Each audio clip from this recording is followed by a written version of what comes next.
नमस्कार मित्रांनो, मी Devlal Avchar wealth solution चॅनलवर आपलं सर्वांचं मनपूर्वक स्वागत करतो. 1 मे पासून आपण यूट्यूबचे व्हिडिओ बनवण्याची सुरुवात केली. आपले 5 व्हिडिओ प्रसारित झालेले आहेत, ते आपण पाहिले असतीलच. नसतील पाहिले तर निश्चित पहा. आज आपण शिकणार आहोत स्टॉक मार्केट्सचे इंडिकेटर्स म्हणजे काय आणि विशेषतः महत्त्वाचे इंडिकेटर जे आहेत, एक RSI, MACD आणि EMA जे आपल्या ट्रेडिंगमध्ये खूप उपयोगी ठरू शकतात. इंडिकेटर्स म्हणजे काय? इंडिकेटर्स हे काही विशिष्ट गणिती सूत्रावर आधारित असलेले टूल्स असतात, जे आपल्या चार्टवर प्राइस, व्हॉल्यूम आणि मोमेंटमचा मागोवा घेतात. हे आपल्या ॲनालिसिसमध्ये आपल्याला मदत करतात. ट्रेंड समजून घ्यायला, एंट्री घ्यायला आणि एक्झिट पॉईंट ओळखायला सुद्धा हे मदत करतात. मार्केट ओव्हरबॉट आहे की ओव्हरसोल्ड आहे हे कळायला सुद्धा हे इंडिकेटर आपल्याला मदत करतात. तर ह्या अशा महत्त्वपूर्ण इंडिकेटरचं पहिलं इंडिकेटर आहे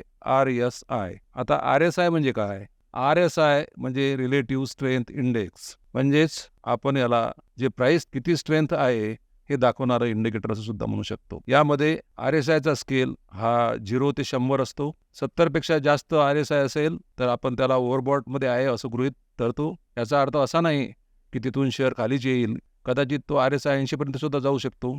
तोही ओव्हरबॉट होऊ शकतो. परंतु साधारणतः 70 पेक्षा RSI वर गेला म्हणजे ओव्हरबॉट झाला, शेअर किंवा इंडेक्स महाग झालाय, नफा वसूल होऊ शकतो आणि भाव खाली येऊ शकतो. त्याचप्रमाणे 30 पेक्षा कमी जर RSI असेल तर त्याला आपण ओव्हरसोल्ड झोनमध्ये आहे, म्हणजेच शेअर स्वस्त झाला, खरेदीची संधी आहे असं आपण समजतो. कदाचित RSI 30 पेक्षाही कमी खाली जाऊ शकतो, परंतु साधारणतः 30 पेक्षा जर खाली गेला तर आपण तो RSI ओव्हरसोल्डमध्येच आहे असे समजतो. आता RSI वापरून आपण काय समजू शकतो किंवा काय करू शकतो? प्राइसमध्ये मोठा मोड येण्याची शक्यता आहे असं हे RSIच्या ट्रेंडवरून ओळखले जाते. ट्रेंड वीक झाला आहे की नाही, रिव्हर्सल पॅटर्न तयार होत आहे की नाही हे आपल्याला त्यावरून समजते. ट्रेडिंग व्ह्यूवर RSI सहज ॲक्टिवेट करता येतो. अशा प्रकारे RSI नंतर दुसरा जो महत्त्वाचा इंडिकेटर आहे तो आहे MACD. MACD म्हणजेच मुव्हिंग ॲव्हरेज कन्व्हर्जेशन डायव्हर्जेशन्स. MACD म्हणजे काय? MACD हे मोमेंटम इंडिकेटर आहे, जे आपल्याला ट्रेंड कधी वीक होतो, कधी स्ट्रॉंग होतो हे दाखवते. MACD मध्ये मुख्य 3 गोष्टी असतात. एक MACD लाईन, दुसरं सिग्नल लाईन आणि तिसरं हिस्टोग्राम. त्यामुळे मोमेंटम कळतो. MACD लाईन ही सिग्नल लाईनपेक्षा खाली असेल तर त्याला आपण बुलिश सिग्नल म्हणतो.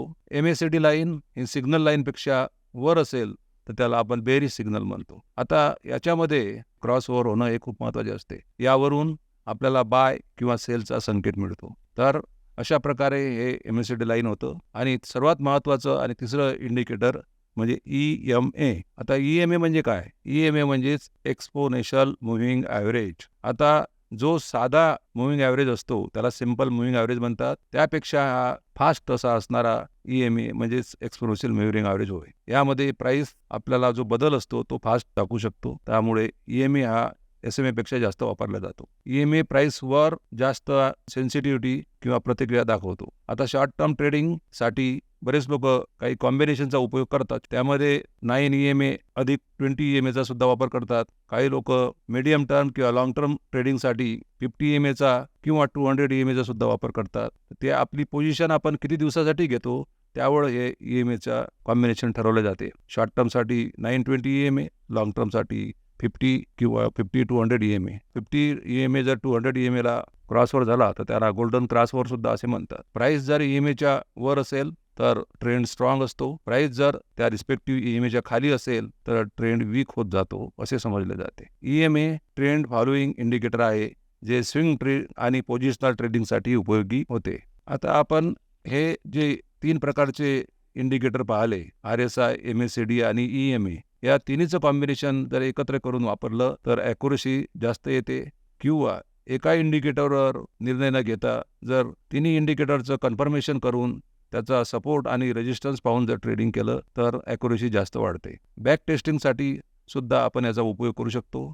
डायरेक्ट ट्रेडिंग न करता पेपर ट्रेडिंग करून सुद्धा याचा आपल्याला वापर करता येतो, प्रॅक्टिस करता येते, जेणेकरून आपलं सक्सेस रेशिओ वाढू शकतो. तर मित्रांनो, हे होते अत्यंत महत्त्वाचे उपयुक्त टेक्निकल इंडिकेटर्स. RSI, MACD आणि EMA जर तुम्हाला थोडक्यात जे समजावून सांगितलं ते समजलं असेल तर पुढच्या व्हिडिओमध्ये आपण आणखी काही इंडिकेटर्सबद्दल किंवा कॉम्बिनेशनबद्दल पाहणार आहोत. तर त्यामुळे ह्या व्हिडिओबद्दल आपल्याला काय वाटलं ते आपण नक्कीच सांगावे. आजचा व्हिडिओ आवडला असल्यास लाईक करा, कॉमेंट करा आणि चॅनलला सबस्क्राईब करायला विसरू नका. धन्यवाद.